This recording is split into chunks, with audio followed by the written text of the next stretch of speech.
Iran থেকে আসা প্রতিশোধের হুমকির পর এবার মার্কিন প্রেসিডেন্টের বাসভবন হোয়াইট হাউসকে দুর্ভেদ্য দুর্গে পরিণত করতে চলেছেন ট্রাম্প। নিরাপত্তা জোরদার করা থেকে শুরু করে হোয়াইট হাউসের সামনের বিখ্যাত পার্কও স্থায়ীভাবে ৮ থেকে ৯ ফুট উঁচু বেড়া দিয়ে ঘিরে ফেলার প্রকল্প হাতে নিয়েছে ট্রাম্প প্রশাসন। হঠাৎ করেই নিরাপত্তা ব্যবস্থা বদলে দেওয়ার চিত্র হোয়াইট হাউসের। পেনসিলভেনিয়া অ্যাভিনিউয়ের মূল প্রবেশপথের আধুনিকীকরণের কাজ চলছে পুরোদমে।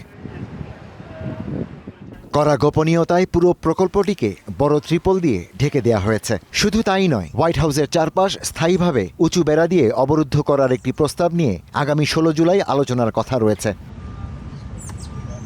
ক্ষমতায় ফেরার পর থেকেই হোয়াইট হাউসকে একটি সুরক্ষিত দুর্গ হিসেবে গড়ে তুলতে চাইছেন ট্রাম্প। সাউথ লনে তৈরি হচ্ছে মেরিন ওয়ান হেলিকপ্টারের জন্য গ্রানাইট হেলিপ্যাড। বিশাল বলরুম তৈরির জন্য ভেঙে ফেলা হয়েছে ইস্ট উইং, যাকে ট্রাম্প নিজেই ভবিষ্যৎ প্রেসিডেন্টের জন্য একটি সুরক্ষা ঢাল বলে উল্লেখ করেছেন।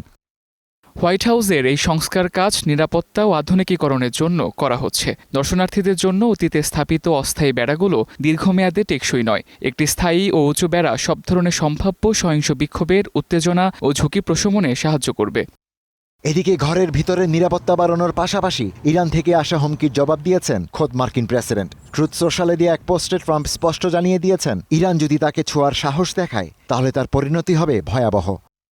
ইরান যদি আমাকে হত্যার কোনো চেষ্টা চালায় তবে তাদের লক্ষ্য করে ১,০০০ ক্ষেপণাস্ত্র প্রস্তুত রাখা হয়েছে। আরও ১,০০০ মিসাইল আঘাত হানবে। ইরানের সমস্ত এলাকা সম্পূর্ণরূপে ঘুরিয়ে দেওয়া হবে। যদিও হোয়াইট হাউসের ভেতরে বলরুম নির্মাণ নিয়ে আমেরিকার আদালতে মামলা চলছে, তবুও ইরানের যে কোনো গুপ্ত হামলার আশঙ্কা হালকাভাবে নিতে রাজি নয় ট্রাম্প প্রশাসন। Ishtiaq Hossain, star news.